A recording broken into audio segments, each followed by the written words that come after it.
নদীর ধারে এত সুন্দর মন ভালো করার মতো রেস্টুরেন্ট আর সেখানে গিয়ে পিকনিক করার মজাটাই সত্যিই অসাধারণ।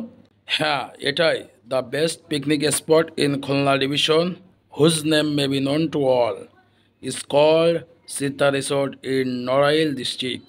হাজারো সৌন্দর্যের লীলাভূমি খ্যাত সীতা রিসোর্টে এসে এত খারাপ একটা অভিজ্ঞতা হবে সেটা ভাবতেই পারিনি। আপনাদের সাথেও সেম অবস্থা হতে পারে।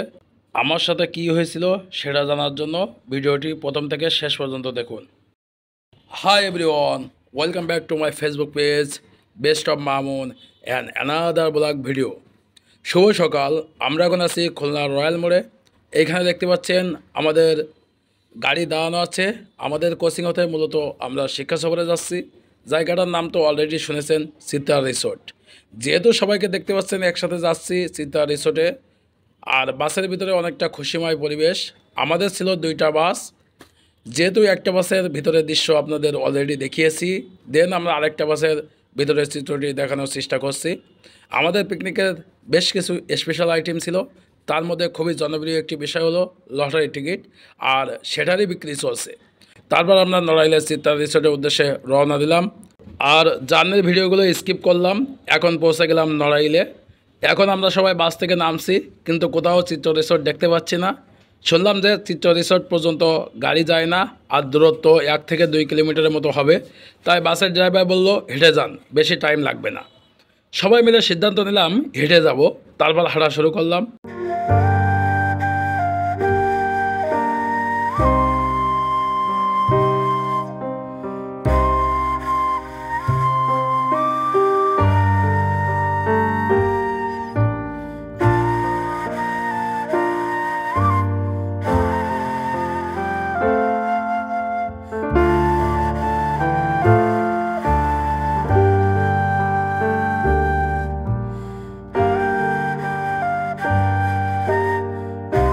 হাঁটতে হাঁটতে অনেক দূর চলে আসলাম, কিন্তু চিত্রা রিসোর্টের ছায়া দেখতে পাচ্ছিলাম না।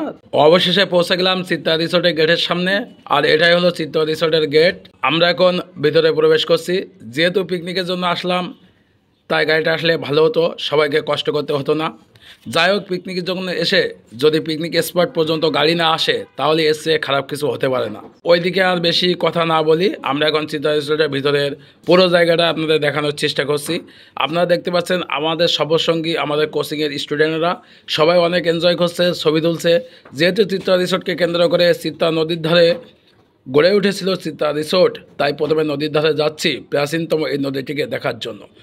আমরা এখন আছি সীতা রিসোর্টের ঠিক মাঝখানে, আর দেখতে পাচ্ছেন সীতা রিসোর্টের পুরো জায়গাটার ভিউ সত্যিই কিন্তু অসাধারণ। অবশেষে আমরা নদীর ধারে পৌঁছে গেলাম, আর এইখানে নদীর ধারে দৃশ্য উপভোগ করার জন্য অনেক সুন্দর সুন্দর জায়গা আছে।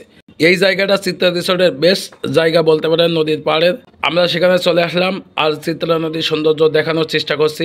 চিত্রা রিসোর্টটিকে আমরা খুলনা বিভাগের প্রাচীনতম রিসোর্ট বলতে পারি, কারণ আগে যেহেতু নদীপথে মানুষ যাতায়াত করত, সেজন্য চিত্রা নদীতে নৌকা বা ট্রলারে করে রিসোর্টে সহজে আসা যাওয়া যেত বলেই নদীকে কেন্দ্র করে মূলতই সীতা রিসোর্ট গড়ে ওঠে।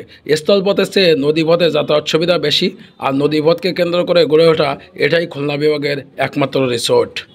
দেন আমরা চলে আসলাম সীতা রিসোর্টে আরও সুন্দর একটি জায়গায়। এইখানে নদীর ধারের জায়গাটা অনেক সুন্দর ছিল।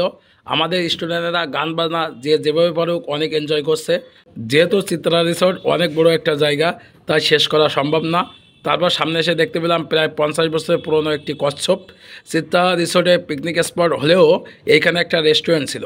রেস্টুরেন্টের পরিবেশ ও খাবার যথেষ্ট ভালো ছিল, সব ধরনের খাবার কিন্তু অ্যাভেলেবল। এইখানে খাওয়ার সময় সামনে লক্ষ্য করলাম সুন্দর একটা জায়গা তৈরি করা আছে। কাঠ দিয়ে তৈরি করা টাওয়ারটিতে উঠলে সীতা রিসোর্টে পুরো জায়গার একটা ভিউ পাওয়া যাবে। আমরা এখন কাঠের তৈরি সিঁড়ি দিয়ে উপরে উঠছি। উপরে উঠে দেখলাম সম্পূর্ণ ঘরটি বাঁশ আর কাঠের তক্তার তৈরি, আর গোলপাতার ছাউনি। সবাই এইখানে এসে ভিডিও করছে, ছবি তুলছে। যেহেতু মাটি থেকে অনেক উঁচু করে তৈরি করা ছিল বলে এইখানেতে চিত্রা রিসোর্টে পুরো জায়গার একটা ভিউ এনজয় করা যায়। বিশেষ করে চিত্রা নদীর দৃশ্যটা আরও বেশি উপভোগ্য ছিল। পিকনিকের জন্য যে জায়গাটা নির্ধারণ করা ছিল ওইখানে যাচ্ছিলাম, তার পাশে ছিল স্পোর্টস জোন, যেখানে অনেক ধরনের খেলার ইভেন্ট ছিল, যেখানে বাচ্চারা অনেক এনজয় করতে পারবে। তারপর চলে আসলাম আমাদের জন্য নির্ধারিত জায়গায়। এসে দেখতে পেলাম খাবার প্রায় রেডি। আমাদের জায়গাটা যথেষ্ট বড় ছিল। তারপর খাবার প্লেটে সার্ভ করা শুরু হয়ে গেল। আমাদের খাবার এইখানে একটা রেস্টুরেন্ট থেকে নেওয়া হয়েছিল। তারপর খাওয়া শুরু করে দিলাম। আর দেখতে পাচ্ছেন সবাই খাবার খাচ্ছে। এইভাবে একসাথে খাওয়ার মজাটাই আলাদা। উন্মুক্ত মাঠ, সবাই একসাথে বসে খাওয়ার জন্যই মূলত পিকনিকে আসা। আর সেটাই দেখতে পেলাম।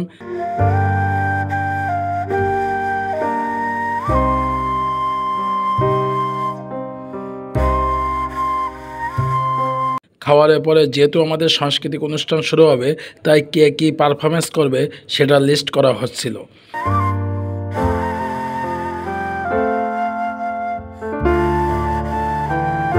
খাবারের মান ও স্বাদ দুটোই যথেষ্ট ভালো ছিল।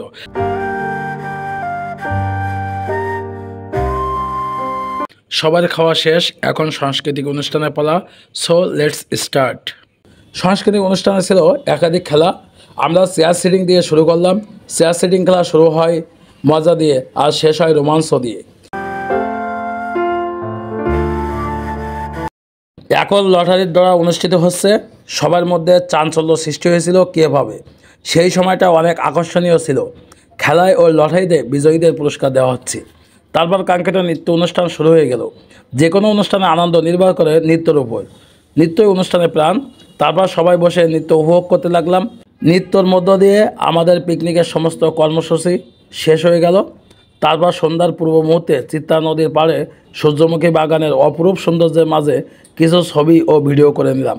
এখন বিদায় নেওয়ার সময়, তাই আমরা সবাই যার মতো মেইন রোডে চলে আসছি অটোতে করে, কারণ গাড়ি ছিল মেইন রাস্তায়। এই রাস্তার ভোগান্তি যেন চিত্র রিসোর্টে পিকনিকে যাওয়ার পথে বড় বাধা ছিল।